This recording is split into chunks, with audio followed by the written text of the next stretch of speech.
Yes, good morning class. उपसर्ग और प्रत्यय क्या होता है ये हमने अपनी बहुत पहले की क्लास में भी पढ़ा हुआ था। ये आपका एक पुनः अभ्यास है उसका। ठीक है, तो आइए हम देखते हैं कि उपसर्ग और प्रत्यय से किसे कहते हैं या फिर उसके द्वारा बने, उसके निमित्त बने शब्द कैसे होते हैं और किस आधार पर उनको समझा जाता है। ठीक है, तो ये देखिए, रचना के आधार पर शब्द के 3 भेद प्रकार होते हैं। रचना के आधार पर शब्द के 3 प्रकार होते हैं: रूढ़, यौगिक और योग रूढ़ शब्द। रूढ़ शब्द किसी के मेल से नहीं बनते, स्वतंत्र होते हैं, क्योंकि रूढ़ शब्द का और भी ज़्यादा खंडन हम नहीं कर सकते।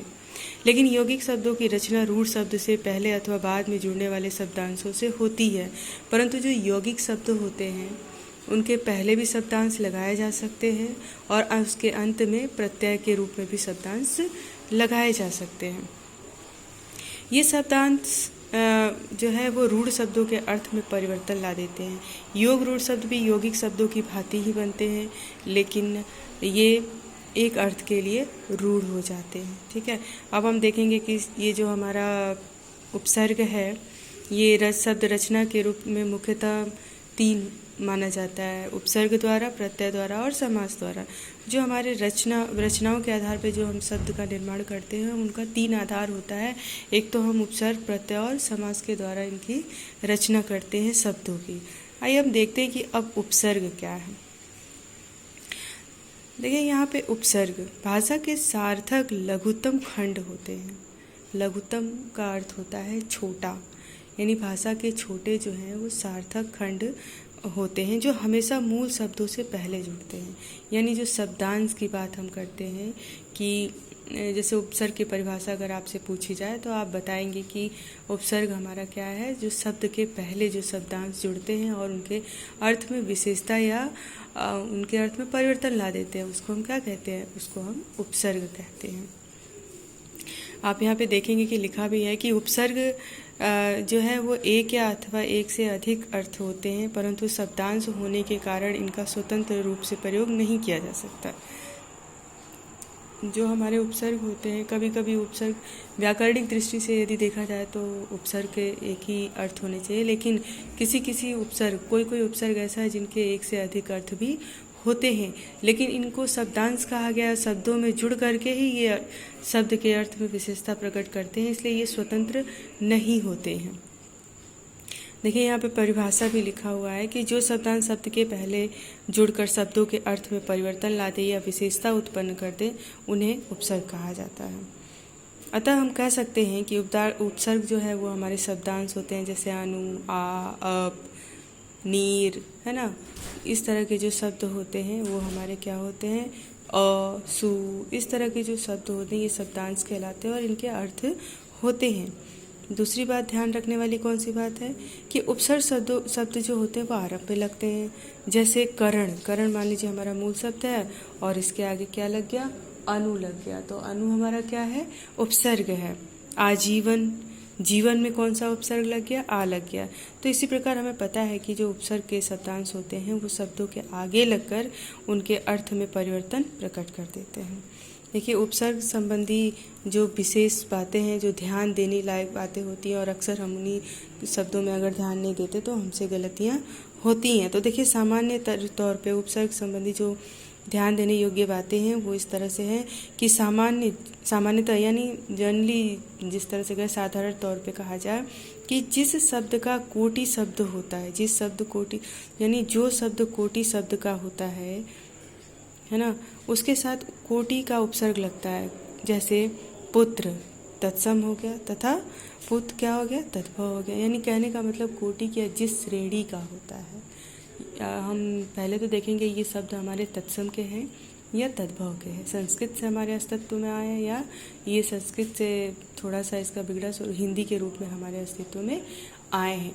और जिस प्रकार के शब्द होंगे उसी तरह के तद्भव उसमें जो उपसर्ग है उनको जोड़ा जाएगा। इसकी बात को हमेशा ध्यान, जैसे पुत्र मान लीजिए, पुत्र हमारा क्या है, ये तत्सम का शब्द है, संस्कृत का शब्द है। तो अब इसमें हम उपसर्ग भी जो लगाएंगे वो भी तत्सम का ही लगाएंगे। ठीक है, तो जैसे पुत्र और उसके आगे हमने सु उपसर्ग लगा दिया, ये सुपुत्र हो गया। पूत अर्थ एक ही है, चूँकि पुत्र का भी अर्थ बेटा होता है और पूत का भी होता है, परंतु क्या है, ये हमारा शब्द में अंतर है। एक संस्कृत का शब्द है और एक हिंदी का शब्द है। तो पुत्र में हम सु उपसर्ग लगाएंगे और पूत में स लगाएंगे, स, ठीक है। तो एक सुपुत्र हो जाएगा और एक सपूत हो जाएगा, ठीक है। आई बात समझ में। आइए देखिए दूसरा ध्यान देने योग्य बातें क्या है। कहता है कि संस्कृत शब्द का निषेधवाची उपसर्ग अन, निषेध यानी जहाँ पे रोक लगने की बात होती है, किसी शब्दों के माध्यम से ऐसा लगे कि यहाँ पे अनुमति नहीं है, निषेध है, रुकावट है कोई, है ना, तो उसे हम कहेंगे संस्कृत शब्द का निषेधवाची उपसर्ग। जैसे अन का रूप हिंदी में उसी अर्थ में अन्न के रूप में आता है। देखिए ध्यान देने योग्य बात ये है कि जो हमारे संस्कृत के शब्द होते हैं उनका जो उपसर्ग होता है उसमें हलंत का उपयोग किया गया है, परंतु जो हिंदी का है उसके अर्थ क्या है, अर्थ बदल गया है और उसमें उपसर्ग की बातें नहीं की। शब्दों से जो उपसर्ग अलग करते समय यह देखना चाहिए कि मूल शब्द किस कोटि का। अभी हमने आपको बताया कि तत्सम और हिंदी की बात यहाँ पे कर रहा है, संस्कृत शब्द है या हिंदी की बात कर रहा है, कोटि की जो ध्यान देने की बात कह रहा है। जैसे अनादर, ठीक है, तो यहाँ पे जो दर है वो भी हमारा हिंदी का ही आ रहा है, ये संस्कृत का शब्द नहीं है, इसलिए अन्न धन आदर की बात यहाँ पर हो गई है। अब देखिए अन्न उपसर्ग है क्योंकि इनके मूल शब्द में आदर तथा इच्छा क्या है हमारा तत्सम, तो अनादर और अनिच्छा, है ना। तो यहाँ पे देखिए अनिच्छा यानी अन्न में जो लिखा जाएगा वो हमारे कोटि के हिसाब से लिखा जाएगा। इच्छा हमारा संस्कृत का शब्द है, तो वहाँ पर हमने अन्न जिसमें न में हलंत लगा हुआ है ऐसे उपसर्ग का प्रयोग किया है। परंतु अनादर आदर, अन्न धन आदर, अन्न हमारा क्या है, ये हिंदी का हो गया और आदर हमारा हिंदी का शब्द है। उम्मीद करते हैं कि यहाँ तक आप लोगों को समझ में आया होगा। अब देखिए हम बात करते हैं यहाँ पर तीसरे ध्यान देने योग्य बात की, कि तीसरी बात क्या कहता है कि इसको ध्यान देना चाहिए। जैसे प्रत्येक उपसर्ग का एक निश्चित व्याकरणिक अर्थ होता है, हमने पहले भी बताया कि वैसे तो प्रत्येक उपसर्ग का एक व्याकरणिक अर्थ होता है, लेकिन कभी कभी कुछ उपसर्ग एक से अधिक अर्थों को भी प्रकट करते हैं, उनको एक से अधिक अर्थ भी उससे प्रयुक्त होता है। जैसे मान लीजिए यहाँ पे है अति, अति अधिक, ऊपर, इसका अर्थ हो गया उप यानी निकट, छोटा, सादृश्य, कु। अभी इसके देख करके हमें प्रतीत होता है कि कुछ उपसर्ग ऐसे भी हैं जिनका एक के अलावा अधिक अर्थ भी सामने आते हैं। अब देखिए यहाँ पे हम देखेंगे हिंदी में 3 प्रकार के उपसर्ग होते हैं। तत्सम उपसर्ग यानी संस्कृत के, तद्भव यानी हिंदी के उपसर्ग, और विदेशी उपसर्ग जिसमें उर्दू और अंग्रेजी के शब्द आते हैं। अब यहाँ पे कुछ शब्द ऐसे दिए गए हैं जो तत्सम यानी संस्कृत के उपसर्ग हैं, जिन्हें तत्सम मूल शब्दों के साथ लगाकर ही जो उपसर्ग जुड़ते हैं वे तत्सम उपसर्ग कहलाते हैं। जैसे देखिए यहाँ पे है अ का अर्थ होता है नहीं या अभाव या विपरीत, ठीक है। अब देखिए यहाँ पे हमारे पास शब्द है नाथ, नाथ में हमने क्या लगा दिया, अ उपसर्ग लगा दिया, तो ये क्या हो गया हमारा, ये अनाथ। अधर्म, अखंड, अदृश्य, अहिंसा।